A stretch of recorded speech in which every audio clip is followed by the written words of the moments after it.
If you have ever made a big move, i.e., moving into your very first apartment, then you know that those are stressful as hell. And I'm finding that out firsthand. Okay, y'all, I'm moving into my very first apartment, and y'all, when I tell y'all, stress levels have been on 10, they have been on 10. But it's okay because I made a moving guide to help make your move a lot less stressful than mine was. So, welcome to episode 1 of the Solo Living Diaries. First things first, think about where you want to live, right? I know this might sound crazy, but hear me out. Think about where you want to live. I feel like when you know where you want to live, it makes the rest of these things a lot easier to do. Think about the neighborhood you want to be in. Think about the amenities that you want to have in your apartment. Think about just what you want your home to be like. Okay, what qualities do you want? What are your non-negotiables? For me, when I was picking my apartment, I said I don't want to compromise on affordability and safety and security because I don't feel like safety and security should be a luxury. I don't feel like you should have to pay thousands upon thousands of dollars to feel safe. And luckily, I don't have to because I did get approved. But I knew for a fact that was one of those things that I just was not going to do. I was not going to compromise on that. I didn't really care too much about an amenity as much as I did about my security and my safety. I already can't see, so it's already one strike against me. I don't need no sad singing and flower bringing for nobody. Okay, so let me just find somewhere that I can be safe and I can be comfortable, and I got to worry about shoot 'em up, bang bang. You know what I'm saying? I don't have to worry about feeling like I'm in goddamn Grand Theft Auto all the time. So think about that, and really consider it because you're going to be in this apartment for at least 12 to 15 months. So you might as well get somewhere and at least like where you're staying at. Okay, so you've figured out where you want to stay, you've saved your money. Now you got to start touring. And I want you to start looking for and touring apartments at least 2.5 to 3 months in advance. Maybe 2.5 because 3 months might be just pushing it. But me being me, I started looking for apartments end of February, early March. We got to be up out of here by July. By the time y'all see me, by the time y'all see this video, I will have moved into my brand new apartment already. But like, we have to be out of here by like July 10th. So I had to get a move on, and I mean quickly. Okay, listen, the move out date was coming up. The date that was gonna throw us out was coming up quickly. I started looking fast, and they were like, "Hey, maybe you should call back. Mid April, late April, early May, because by then we'll be able to tell you what our specials are looking like." Which they were, and again, I found somewhere where I could truly, where I could afford to. But start touring apartments 2 to 3 months in advance. Another thing I want to tell you to do when looking for apartments, pick your top 3 apartments. Why? Because it costs. It costs more to move than it does to stay. When you are moving out, you have to consider the application fees you have to fill out for apartments, which most of the time are not refundable. When they get your money, they got it. And if you ain't get approved, that's just $150 you're not gonna get back. So you have to be ready to not get money back. You also have to consider other fees that come on top of that. So an administration fee that they might have you pay. They might have you pay a processing fee, whatever the fees are. You might end up paying just to apply to apartment $300. You might end up paying $300 just for one apartment, and it's gonna hurt. So you need to make sure that you have picked at least 3, maybe even 2 apartments. I just say 3 for a minimum, but 2. Don't pick 5. 5 is doing too much. Pick 3. You can have 5, but once you have your 5, narrow it down to 3 or 2 apartments. So that way you can just go ahead and you can apply to the ones you really want to be in. Because if not,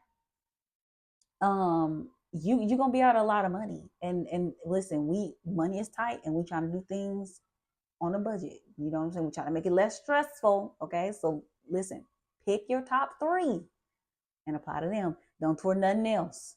If you can't afford it, don't even worry about it. Start buying things and also figure out where you want to get things from. Now, I'm gonna tell you right now, again, we want to make this less stressful as possible. A couple things I'm gonna tell you, right? Don't be too good for budget friendly stuff. Okay? Don't ever be too good for budget friendly things because that's going to help your pockets not cry so much. You already just spent $300 on the application fee. You probably had to pay $500 deposit plus your first month's rent if they didn't run a special. Okay, we're probably at already $2,000 that you just had to spend. Don't get in there thinking you balling and thinking you can buy an $80 pot set, an $80 knife set, a 20. No, you don't need that. Okay, be okay with shopping at the $1.75 tree. Be okay with going on a clearance rack. Be okay with going to Ross. Be okay with going to DD's. Be okay with going to Burlington, Marshall. Because you know I am. I'm being up in there. Because at the end of the day, I got to live with the stuff I got. Please don't be too good for a budget friendly, a little budget friendly item. But also, in saying that, do not be afraid to invest in quality things. I'm not saying spend $300 on a pot set.